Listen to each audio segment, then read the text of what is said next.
We should be live right now. Let me double check and make sure that, yes, YouTube says we have an excellent connection. And yeah, today I'm here with a special guest. I'm here with the Thunderous one.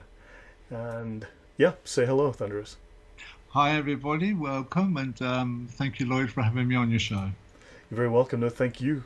I first heard you speak on Reasoned Answers Apologetics. You spoke on atheism, which was to me mind opening. Your knowledge of the subject, the way you laid it out, and of course you spoke on Islam. And yeah, that's why I wanted you on to introduce some of these topics because these are serious issues within Islam. I mean, we view them as amusing, but really these are issues that Islam has no credible answers for, and these are part of the just part of the process of removing these foundations of Islam and hopefully watching it crumble as people realize how false it is. But yeah, if you can introduce yourself. Yeah, sure. So I'm Thunderous One. I'm an ex-Muslim. I've appeared on several YouTube channels. I think we've actually first met several years ago, Lloyd, Yeah, on another channel. We lost communication with each other. Then we found each other again, so to speak, on Thaddeus' channel. And here we are now, continuing our dismantling of Islam. You certainly come with an absolutely fantastic, unique perspective of the deep, deep history of Islam and Islamic teachings. I certainly can't follow your footsteps, but I've come with a different angle, something that's right. a slight dismantling of what they teach. No, I think your angle is correct because, quite honestly, when you look at Islam, it comes across as myth, not as history. It comes across as myth and narrative, and you're approaching it, I think, from that perspective, and you're doing, shall we say, an archaeological survey of this myth and narrative and finding, does it match within our knowledge of archaeology, history, facts, and logic? Yeah, I was motivated, in fairness, by Stop Spamming, who did a discussion on the inheritance breakdown and how the numbers don't stack. And it got me Right. to thinking that I can use that kind of the numbers don't stack and apply it to other Islamic teachings, as the demonstration is going to be tonight. All right. Yep. Will you be sharing your screen at all?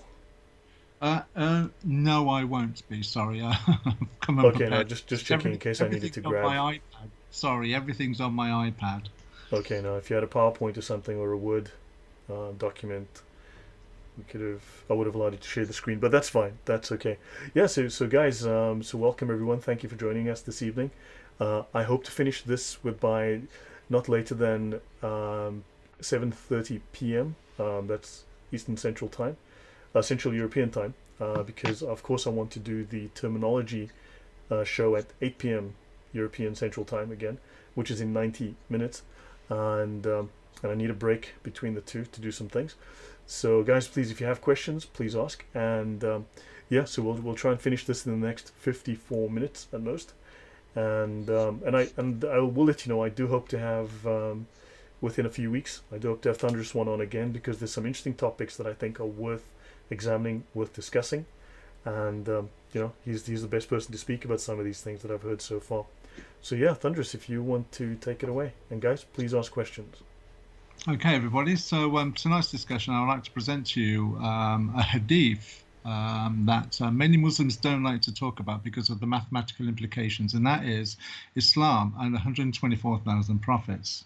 So what I'll do is I'll just give you the hadith first. It reads, okay, so this number comes from a hadith in Musnad Imam Ahmad, narrated by Abu Umar al-Bahili, relating the conversation that Abu Dar had with the Prophet. To translate, I said, O Messenger, how many prophets were there?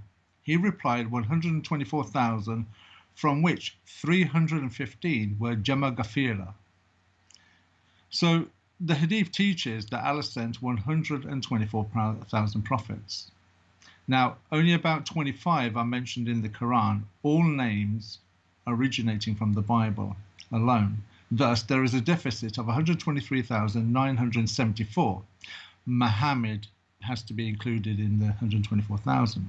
So some of the questions that we could, ask ourselves are, or what Muslims should be responding with are, who are they? Where did they live? What did they write?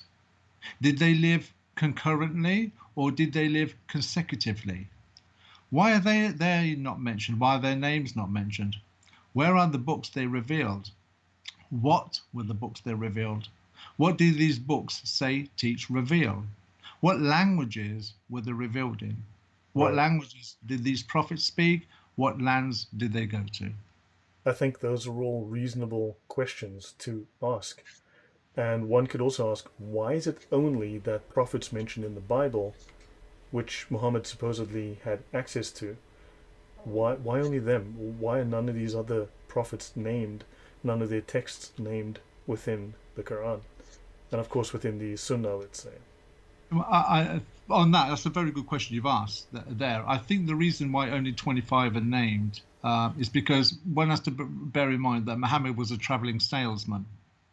So, as a traveling salesman, he would have likely encountered other religions, other cultures, other political ideologies on his travels, and thus accumulated the names Right. as such.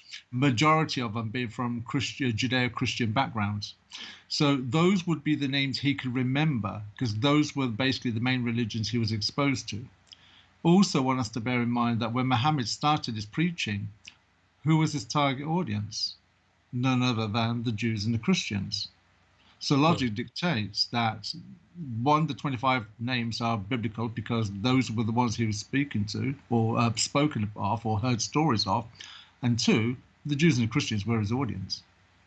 Right. Was he trying to convert them and thus to convince them of his prophethood? There is, if he's going to appeal that he's come from the lineage of Abraham and that he's following the same religion of monotheism, and he's saying that he's a prophet that's been mentioned in their scriptures, then logic dictates he has to appeal to them. He has to get his audience. His audience are going to be those that are going to be familiar with the narrative that he's claiming to be in succession of. And he's also saying he's the seal of the prophets. So he Right. has to appeal to the Jews and the Christians. You just mentioned something, and XYZ said, "Did Muhammad even exist?"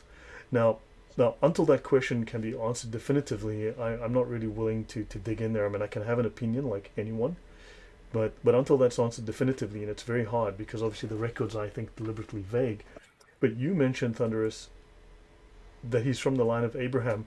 At the moment, there's someone called Historical Christianity in the channel, and he sent me some information. And guys, I need to thank you all. So many of you have sent me very useful information, be it names of books, be it little pieces of information that have really opened up some doors for me or tied two seemingly disconnected pieces of information together. And also those who've offered some contributions. Thank you very much. All the help is appreciated. It really actually helps take my work forward in whatever way you contribute. But so, but you Can said I Abraham. comment? I looked at the Abraham thing, and it seems there's reason to suspect that he's not in the line of Abraham by any shape, way, or form. But I'll move on from there. Yeah, But, just on those 2 points myself, I don't think anybody can credibly say that he is from Abraham via Ishmael. I correct. think there's no evidence to suggest, and we're going to be discussing that because the lineage is a relative point to the discussion that we're going to be having Yeah, tonight. And yeah. on the subject of whether Muhammad existed or not, I understand it. I'm 50-50 on it. When I listen to the evidence he did exist, I go that direction. And when I listen to the evidence that he didn't exist, I go in that direction. So, but irrelevant of whether he existed or not, 1.7 billion human beings believe he did exist. Yeah. So Yeah, those are we the have to people. accept it as given, and we have to use the dates and the times and the events as references to tie what we do to. Exactly. We can't just throw it away and then be left with a blank. Absolutely. So just going to the last question that I raised here that Muslims should be answering. It says, what lands do they go to? Now, this Hmm. is an interesting point because the further back in time you go, the population of humans reduces. For example, today That we is have, true. so for example, today on Earth, we have a population of 7.8 billion. In 1968, incidentally, the year I was born, we had 3.6 billion. And back in 1900, the human population on Earth was only 1.6 billion. And finally, just to give some kind of context, what I'm trying to get at, in the year 200, the estimated figure stands at 190 million. So, logic dictates that the further back in time we go, as the human population reduces, the need for a certain number of prophets, messengers per generation reduces too. And you'll have fewer countries, fewer That you're going to have fewer organized communities. Absolutely, because that's actually one of the points as well. That, if I'll just from my notes, so this too is a problem because today on Earth we have 195 countries, but likewise with Earth's population, so further back in time we go, we find less countries listed. For example, in 1900, there are only 77 countries listed. So logic dictates the further back in time we go, as the number of humans were fewer, thus the number of nations will be reduced too. And that's kind of like that's in relationship to each other. If you had a family as a man and a woman, you have several children, that family is going to extend exponentially, requiring more property, more land in order to Right. exist. On the human family is no different. And there are going to be examples where human beings have gone to locations that for a period of time were not even known to exist. Oddly interesting if you look at the maths, if you go back to the time of the Civil War in the US, there were only 2 million people in the country. Mm. I mean, so that's really few people if you consider it's 340 million today, plus about a billion illegal immigrants. And there were less than 2 million people in the US at that time. I mean, yeah, the earth would have been very sparse. Yeah, so I think it's also what one should include in this as well. There is no mention in the Hebrew scriptures of God's prophets making mention of other prophets that have been sent forth with the message of monotheism to other alien foreign nations with the Mosaic law. Now, a Muslim could maybe say, well, Jonah did. Jonah went to Nineveh. Yeah, but that line of reason is kind of stupid because it shows ignorance of the Bible. Because the nation of Israel and the Assyrians were actually quite familiar with each other. One example is the Book of Esther. The Book of Esther shows that the Assyrians wanted to wipe out the nation of Israel with the contention between Mordecai and Haman.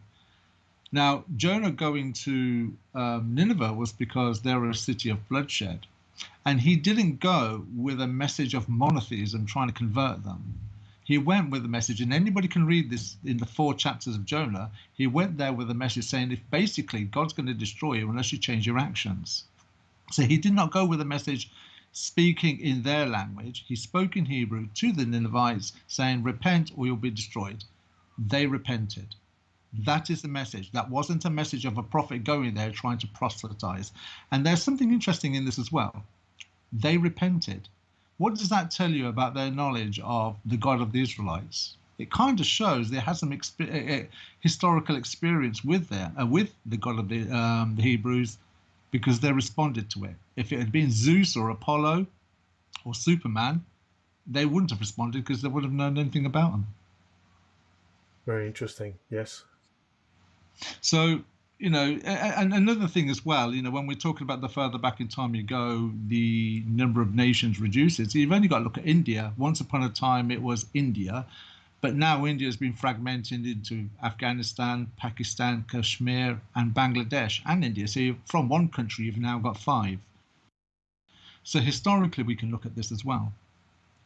I did want to make mention of something else as well. So on the side point, the media and education system and possibly the vagueness of some statements via political commerce and science and education give the impression that the world is overpopulated. This is a blatant lie, and that we could discuss that maybe another time. However, I make mention of this as language creates pictures in people's minds, thus resulting in mental images of metropolises abounding everywhere in the past, when in reality, the further back in time we go, humans were in fact very sparse, scattered, and separated on the earth. So this is another thing as well. When we look back in time, when we look at, say, certain Hollywood movies, let's say Gladiator, you get the impression that the world was very condensed and living in certain geographical locations, when the reality is the world was very scattered and human beings were very scattered and sparse. There were metropolises and world empires, certainly, but that's not strictly true. Many countries and locations are isolated as well, without communication from the rest of the world. So that kind of like needs to be borne in mind as well with 124,000 prophets. Does that make sense? Yeah, no, it does. Okay, so if Muhammad was a prophet, the final prophet, the role for all mankind, then why is he not mentioned as well by any of by name by any of these other prophets that have gone to these other nations? And that's another thing Muslims need to try and reconcile. No other country or nation historically, when you consider the importance of Muhammad in Islam, ever makes mention of this one man that's going to come as the seal of the prophets. So you've had 123,999 prophets go to the rest of the world since Adam, and not one of them has mentioned Muhammad, yet he's supposed to be the most significant of them all. So just moving forward then, the 124,000 prophets is a significant number. Islam cites the Torah, the Psalms, and the Injil as canon. But considering the bastardization between the Bible and the Quran, Muslims simply have no choice but to resort to Muslim default of the Bible as being corrupted. So how are Muslims going to break down the figures? And this is what we need to get to. How are they going to break down 124,000? No other books are mentioned by Muhammad, as he does not know of their existence. Likely, if he existed, of course, he's making this up as he goes along. The Torah, the first 5 books of the Bible, has no genealogy. And, Muslims wouldn't go there anyway, and if they did, you'd have to... I have a question. Are all the prophets mentioned in just the 5 books of the Torah? Or are there additional prophets in the other books that are not named in the Torah? Oh, the Torah is the first 5 books, yeah? I know, but are there prophets that are outside of the Torah within all the other books?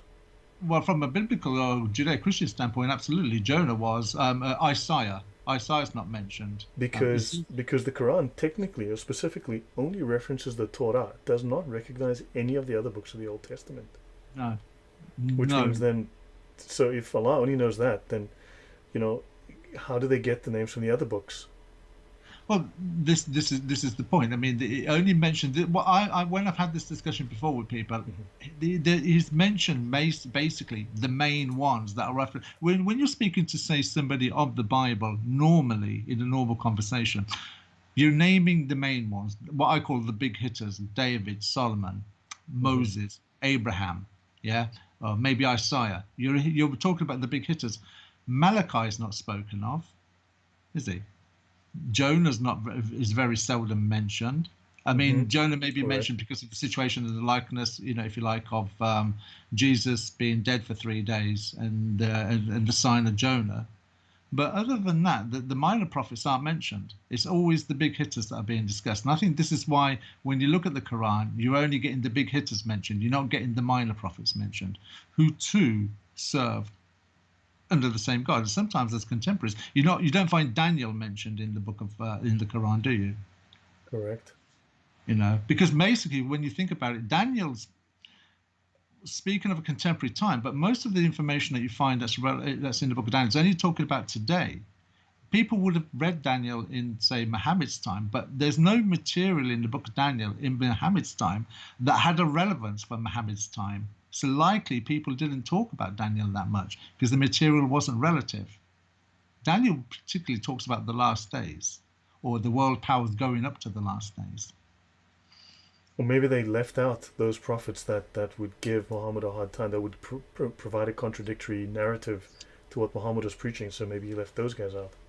There's a possibility. I mean, if he's trying to reinvent Islam in his image, and we've had this discussion before, if he's trying to reinvent Islam or monotheism in his image, he's going to take those big hitters, as I call them, and mold them in his own image. He's going to take them and bastardize their image into his own image. So that could well be the reason why. But just moving forward, then it says, like, the Torah has no genealogy, the Psalms has no genealogy either. Then we come to what's known as the Injil. But in Islamic theology, the Injil was a written book given to Jesus by Allah, of which no copy exists. So no genealogy to see or read there. What we do have, though, are the 4 gospel accounts of Matthew, Mark, Luke, and John. Now, this is a mess in itself for Muslims, because if the Injil is a separate book, a book that simply has no proof of ever existing, then how are they going to establish genealogy? So Muslims, Muslims and their scholars, obviously I'm including, via some desperate and peculiar form of osmosis and cognitive dissonance, are going to resort to quoting John 14:16, thereby implying, at least giving tacit authority to the Gospels. Yet they'll shy away from genealogy of Jesus, just as given in the book of Luke. Now, you're all probably thinking, why am I going on about genealogy? What has genealogy got to do with the discussion of 124,000 prophets? And in a moment, that's all going to make sense. So I mention it as though it's irrelevant, but when you look at the book of Luke, chapter 3, Jesus' genealogy from Adam to Jesus is 73. Bear that in mind. Adam to Jesus is 73 generations.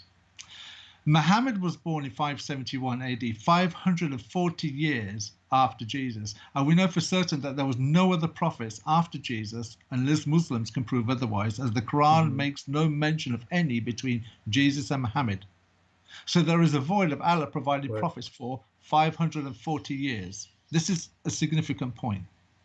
Islam has no genealogy in any of its sources. All its claims are invention, fabrication, lies, or good old-fashioned bull excrement. So how can we make sense of this? Well, using the internet and research tools, we can see what Muslims are saying. The line of descent we are looking for is Adam to Muhammad. The names are mostly irrelevant, as most of them will be invention, or they will just cite some Jewish names so as to legitimize the illegitimate prophet. Muslims have no choice but to cite the usual suspects, obviously Adam, Noah, and Abraham, and then proceed to invent the others. However, they have provided a different genealogy, and without exception, all Muslim sources have Islamic genealogy from Adam to Muhammad as being 21. Think about it. 21. Adam to Jesus is 73. And we've got that list in the book of Luke. I think there's one in the book of Matthew as well. One goes from Mary's lineage to David, and the other one goes from Joseph's lineage to David. So when a Muslim says, well, you got two genealogies, one contradicts the other, the simple response to that is one follows the historical narrative from David to Mary's lineage and genealogy, and the other one is from David to Joseph's lineage. That's why some of the names differ. It's not a contradiction. God made a prophet to David that from his seed. So the promise was fulfilled. It's a desperate lie on Muslims. Just an interesting point there. Anyway, moving forward, this is a pathetic demonstration of desperation. Most of the names are fabricated in the genealogy anyway, so the compilers may as well have invented, may have made up a number that makes sense. After all, once you've started lying, why stop? So I think the point I'm trying to make there is, once you've started lying, what difference does it make? You've now invented a genealogy for Muhammad based on nothing. You've extrapolated it from thin air. Why stop at 21? Surely somebody must have realized this at some point and thought, this just doesn't make sense. I mean, we've got the genealogy of Jesus being 73. Why have you got to Muhammad from Adam, who's 540 years later, only 21? That's a very strange number. It should be more. It should be 74 or something like that. Well, no, it should be 90. Yeah, exactly, because it's 500 years, so it's a number of other generations. Yes. It should be about another, say, 20, 30 generations in that. Right then, yeah. So where are we? If Christians had made up the number of 24,000 prophets, we can calculate an average for the whole human family on earth by dividing the figure by 73 generations to Jesus' genealogy. However, the Bible makes no such ludicrous claim. Therefore, trying to make sense of it, I'm simply trying to help Muslims out. So to understand, to make sense of this, we have based on the Hadith on 23,909 prophets from Adam till Jesus, Muhammad being the 124,000th prophet. So what we've got to do here then is 21 generations, but so Adam was one generation, Jesus was one generation, Muhammad was one generation. So you have to take those three generations away from 21 and right. You come to the number 18. Yeah? Right. Right. Also, in Islamic parlance, Adam was a prophet. Jesus was obviously a prophet, and Muhammad was a prophet. So you have to take those three from 124,000, and you get 123,997. Yeah? Mm-hmm. So 18 generations from Adam being the first prophet and Muhammad being the last means we have to divide 123,997 prophets, messengers by 18 generations. This gives us a figure of 6,889 prophets per generation. Let that How sink many? in. Say that number again, please. 6,889 prophets per generation. 6,889. Wouldn't there be some historical record of that many? Well, I was going to elaborate on that later on. But the thing is, bear in mind that that's per generation. So Adam was the first prophet. There was no other contemporary for Adam other than his wife. So the next generation obviously would have been their children. It would have Right. required Adam to have tens of thousands of children in order to have 6,889 prophets in the next generation. This is being generous, though, when you think about it, Lloyd, because if I reduce the figure, what does that mean? I'm increasing the figure elsewhere. That's Mm-hmm. all it means. So I'm trying to average this out. So helping Muslim out again, let's assume that each prophet lived as the previous died, and assuming that the average service lifespan of each prophet was 10 years, that is to say, 10 years serving as a prophet. Biblically, Jesus only had a 3.5 year ministry. Mm-hmm. This would also this would also give us a figure from Adam, Islam's first prophet, and incidentally 90 foot tall, but that's another subject. Yeah. To have Well, it, within the Bible, is Adam a prophet? Because I don't not think so. not No? in a, no, not in a, nobody would have seen Adam as a prophet, because in what sense would he have been a prophet? He would have been just the father and first man of all And a mankind. prophet to whom? To his wife? Yeah, exactly. When they were talking directly to God? Like, Yeah. But the thing is, you see, yeah, but in Islamic parlance, though, Lloyd, Adam fell out yeah. of, or he was kicked out of heaven, wasn't he? He was in the spirit realm first, and then he came to the Yes. physical realm. Yeah, that's a subject in itself as well. Right. So Muhammad, the seal of prophets. So if you give each prophet, say, a 10-year lifespan as a prophet. Now, as an example, Muhammad served 20 years as a prophet. In the biblical narrative, Moses, I think, served, how many was it? 80 years as a prophet. That's still 1,240,000 years. That's you've worked it out. 1,240,000 years, and that in itself is a problem, because then you have to divide 1,240,000 by the generations to understand the times. Like how long each person would have lived then. Yeah. So Muslims have to explain if they were sequential or if they were If they were simul- which was contemporaries of each other, then you have yeah, 6,889 prophets per at any one generation. time. Yes, but Otherwise, if you've got a million years to explain. Good grief, they've got problems. yeah, what 1.2 million over 21 generations, though. Good That's the grief. problem.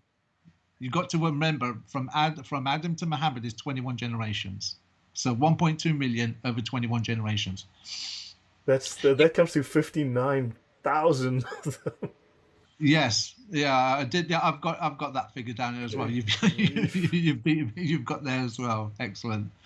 So reducing the service years of each prophet to 1 year would still have 124,000 years of continuous service of prophets. So if you have one prophet serving a year, then he does his year, another one takes over. He does a year, another one takes over. He does a year. That still has 124,000 years over 21 generations. That's incredible. And biblical history doesn't extend more than what, 5,000 years? 6,000 years, 6,050 years, I think we're at the moment, around about Wow. In the 6,040 Jewish something. calendar, that's. Yeah. I mean, there's no way that. Yeah. So these numbers are.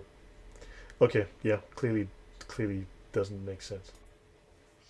Or even by being generous to Muslims and giving them a total of 43 generations. So I've taken 21, I've added another 21, and I've plus the one as well. So 43. So it's 21, 21 plus one generations from Adam to Muhammad will equate to 2,883 prophets per generation. This figure simply does not fit with the number of countries, nations at the time in pre-Jesus or Earth's population of humans.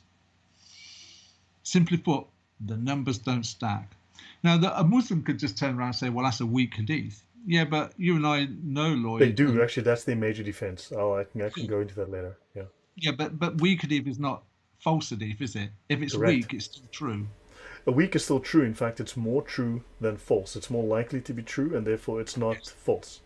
Yeah. Especially if it's a hadith about Muhammad, and in fact, different scholars rate them differently. One may make it sahih. Yeah, exactly that. You see, so the arguments that they use against it don't work. And the interesting thing is, the only person that's going to turn around and say it's a weak hadith is who?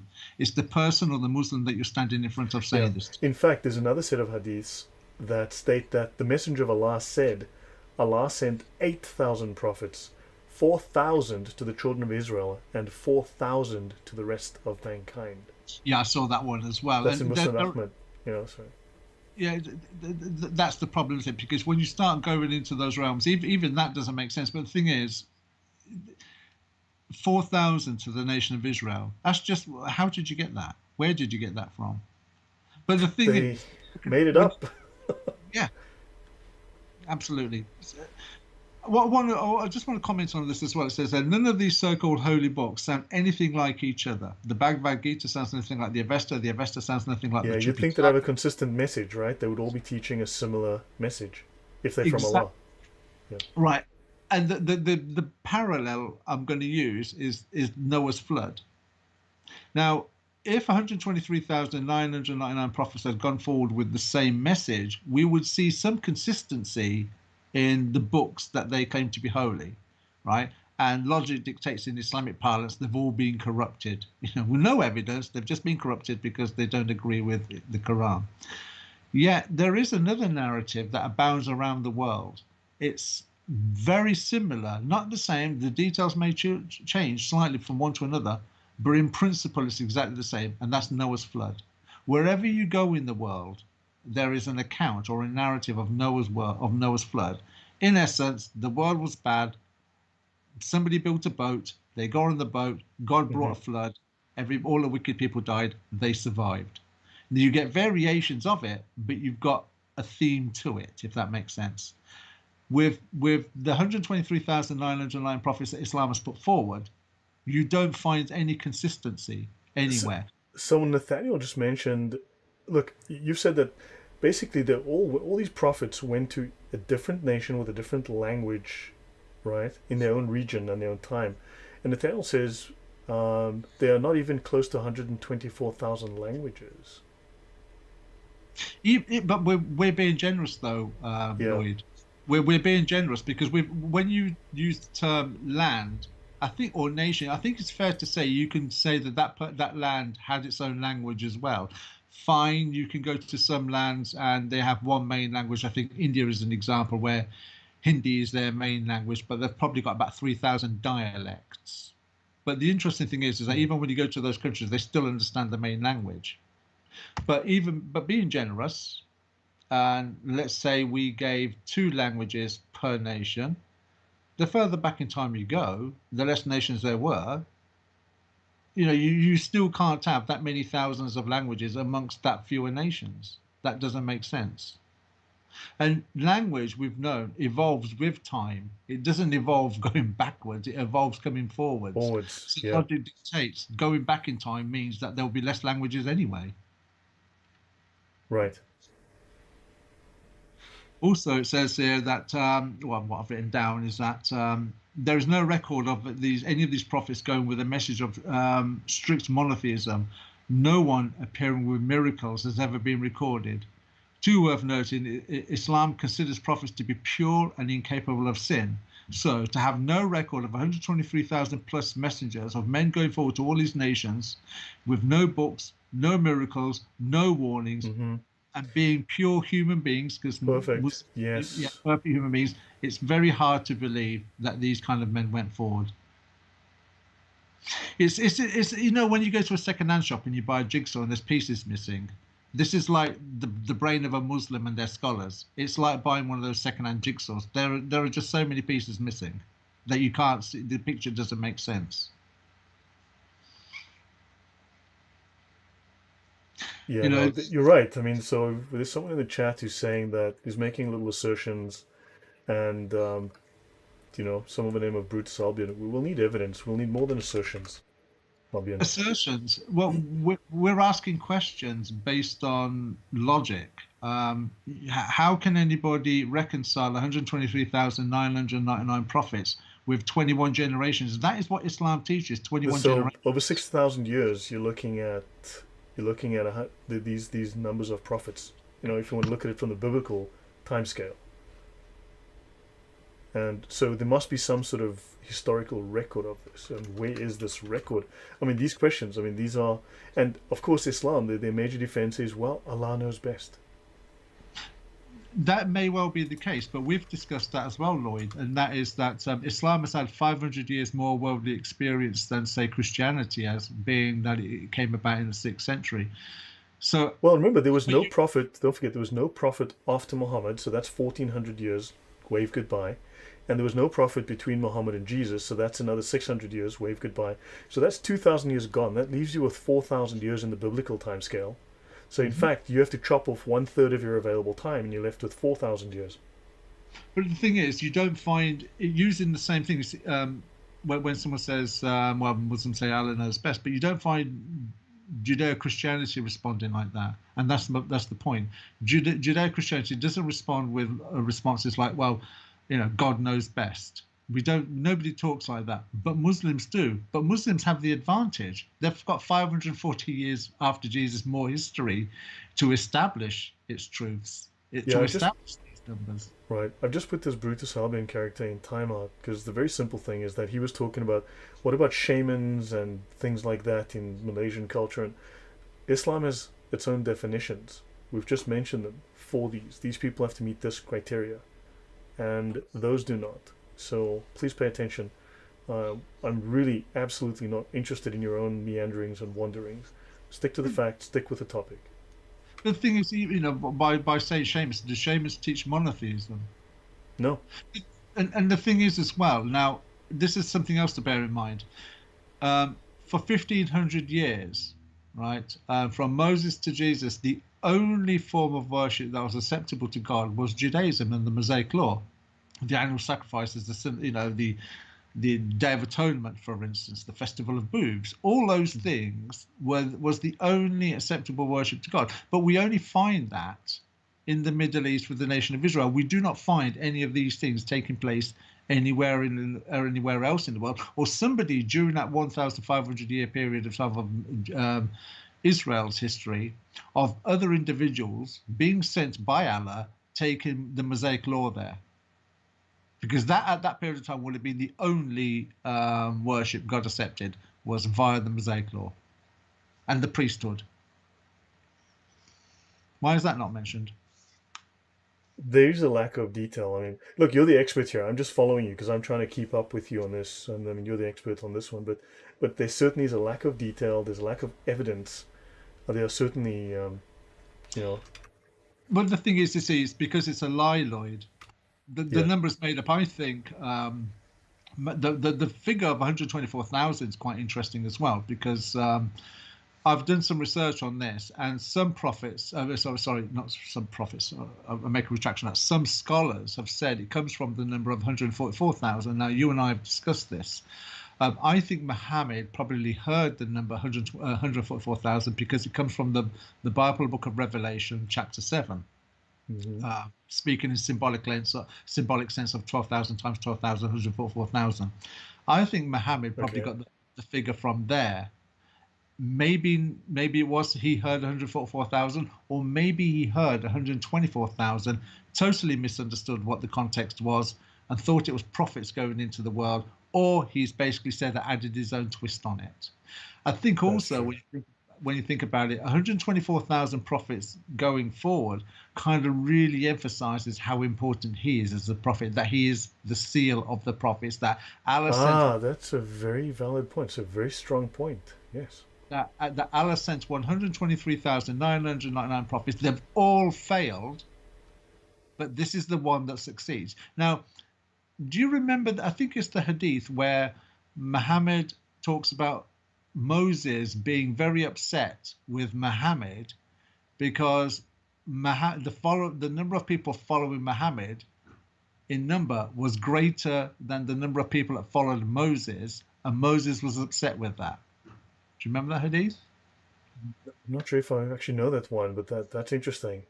Yeah, so there is a hadith that it's definitely it's only just come to my mind now during this discussion that yeah, that Moses was upset with Muhammad. I think it must have been on the Hijra when he went on the winged ass to heaven, Allah's brothel, and that's where he met Moses. And I We think need to it's in look this up. Yeah, guys, if you find the hadith, please drop it in the comments later. And that's interesting. Definitely one for the collection. But this is Muhammad aggrandizing himself, which would be consistent with everything else. with everything that he has done so far in his life, Yeah. his aggrandizement and redacting and retrospectively fitting himself in the past so as to apply the narrative to himself in the present as it was at the time. Wow, And he, man.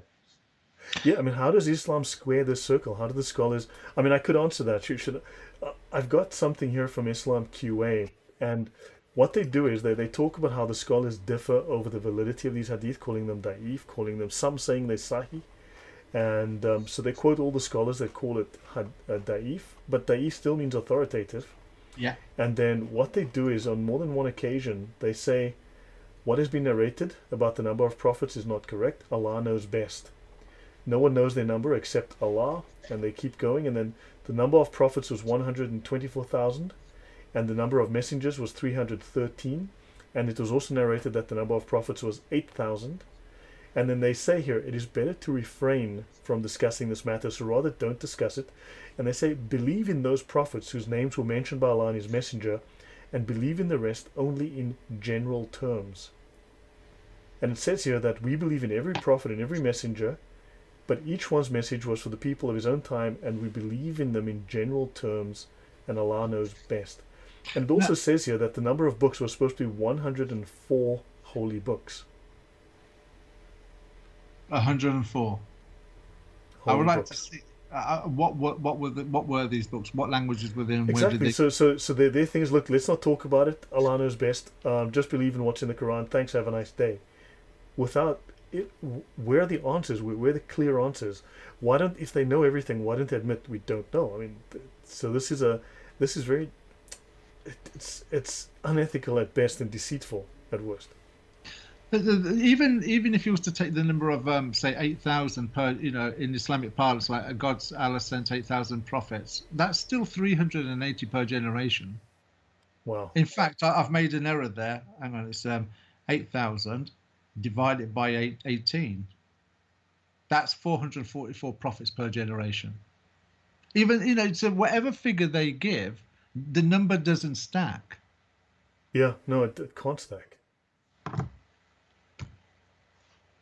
So they try and get out of it by making these weak excuses. Look, don't question it. Don't discuss it. Just accept what's in the Quran. But I thought Allah's never wrong. We're supposed to believe the whole Quran because the whole Quran is literally the word of Allah. But, And but the thing is, Lloyd, with that, you'll notice this because there is a had I had the presence of mind, I'll have brought my notes out. There is an ayah in the Quran that where Allah is saying, "Don't ask questions because they'll Mhm. cause you trouble."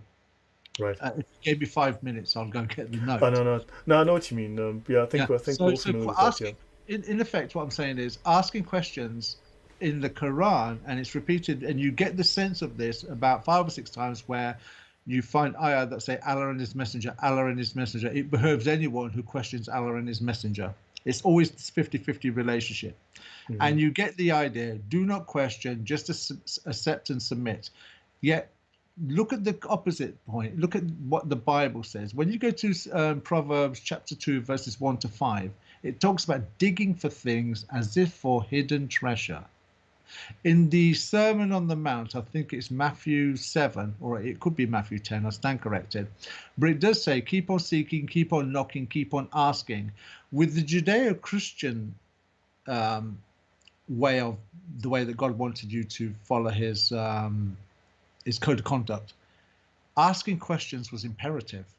Asking questions was important because the more questions you ask, you get more answers and it builds your faith. Hmm. Yet Islam is discouraging questions. Who would not want you to ask questions about your faith? Yeah, I mean, you're going to start asking, so what is your evidence for these prophets? How did Muhammad know this? Where did he get this information? Why is it not mentioned in any other sources? Which historical or other cultural sources mention this? I mean, all of this is, these are all very specious claims with no substantive basis in anything that we know of. And even if we couldn't make, even if Islam couldn't confirm the validity of the 124,000, and this is the angle that I wanted to come with, even if they couldn't confirm the validity, or if they could, that's an irrelevance. The fact of the matter still stands. You've got 123,997 prophets that you've got to divide between 18 generations. The numbers don't stack. It doesn't stack historically, one, through public population growth. Two, it doesn't stack through the numbers of countries that have come into existence as a result of how you move forward in time. Either the Yeah, and numbers. they've got 4,000 years to make it fit as well. That's a lot of prophets they put into 4,000 years. Well, that's a lot of prophets in there. That's a lot of generations for 4,000 years. But that's assuming that you're assuming. No, I don't mean that disrespectfully, but that's predicated on Islam believing the biblical narrative of man's creation in the Garden of Eden, which is about 6,000 years plus as it True, but if stands. there was zero people on Earth prior, then who were these prophets going to? Well, yet again, if you believe, listen to what Yasakadi says, there were lots of jinn around on the planet, and they had their own prophets too. There was a lot of jinn, you can tell, right? Yeah, yeah, A yeah. whole lot of jinn. There was definitely Whole some lot of good jinn, jinn going around there. London gin, Belgian gin and tonic.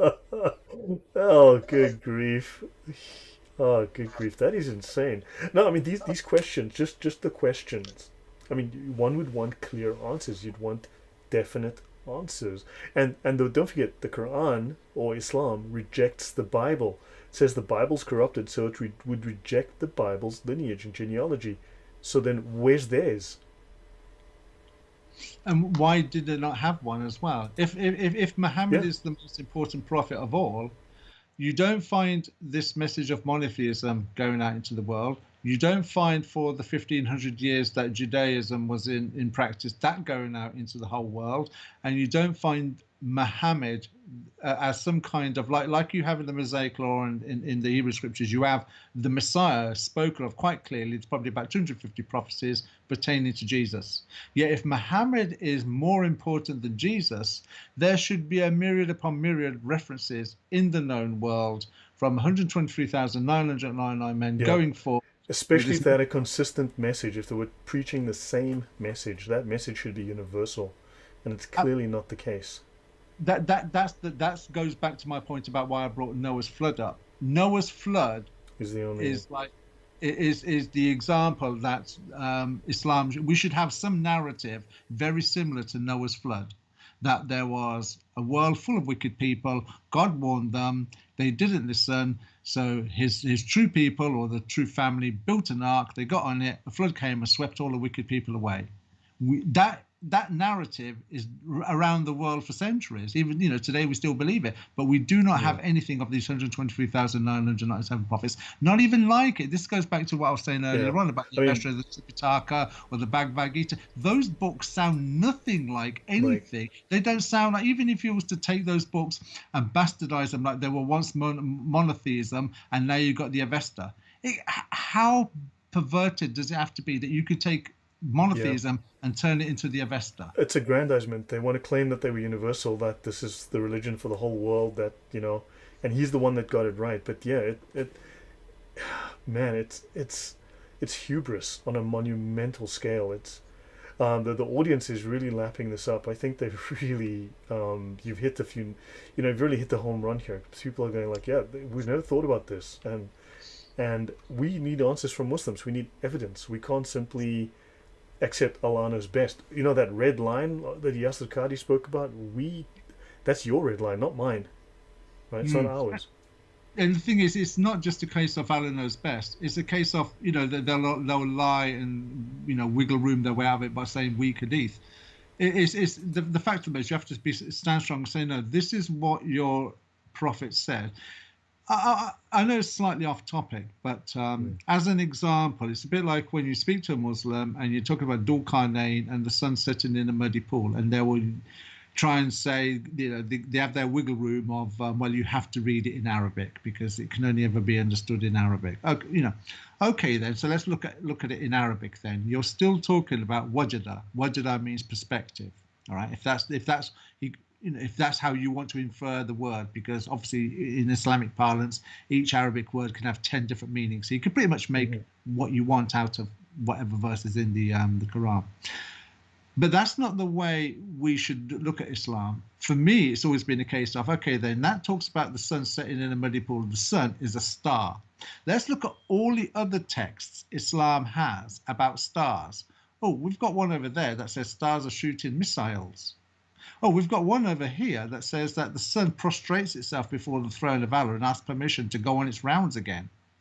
So clearly, when you start putting all the text together of what Islam teaches about stars between the Quran and the Hadith, any Muslim that turns around and says it was from his perspective clearly does not understand Islam. He does not understand what the Arabic is himself then, and is clearly lying.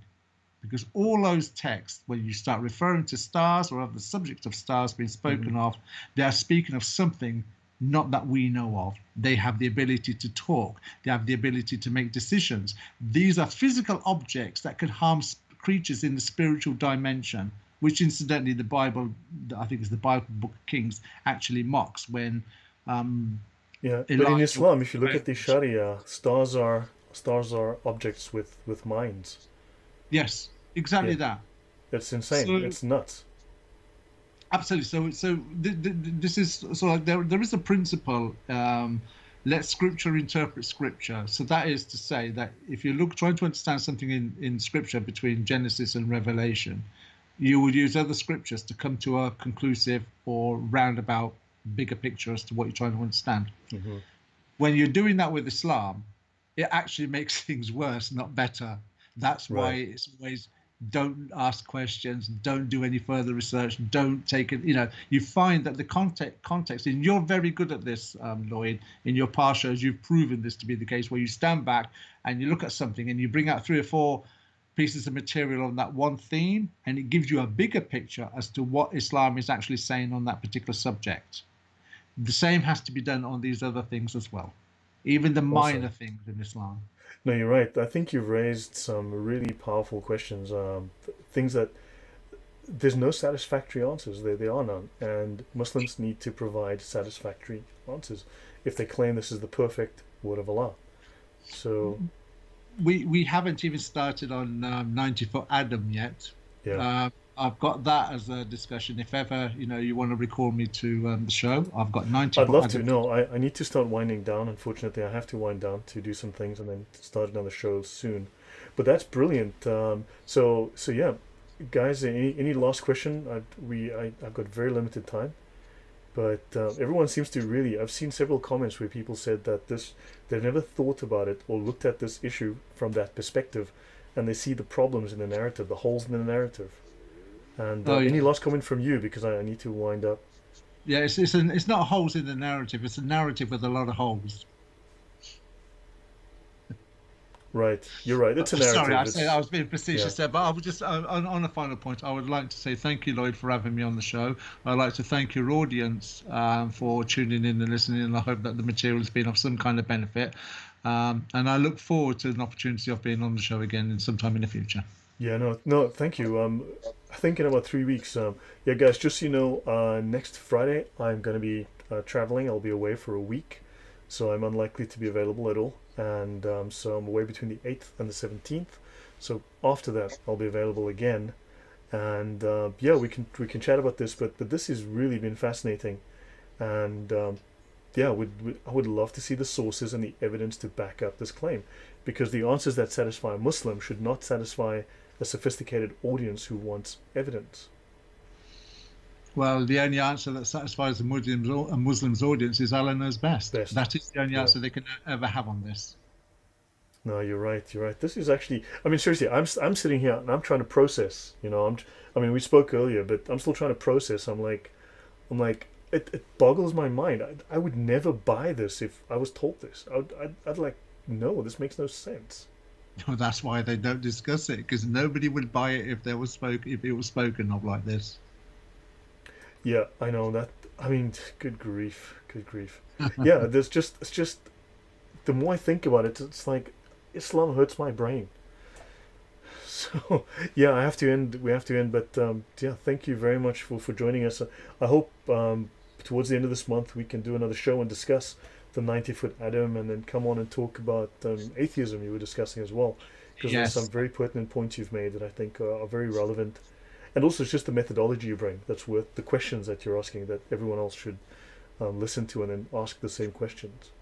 excellent. Thank you very much, Lloyd. It would be a pleasure. Well, thank you.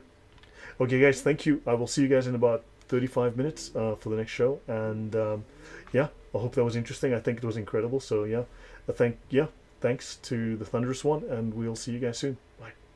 Bye bye.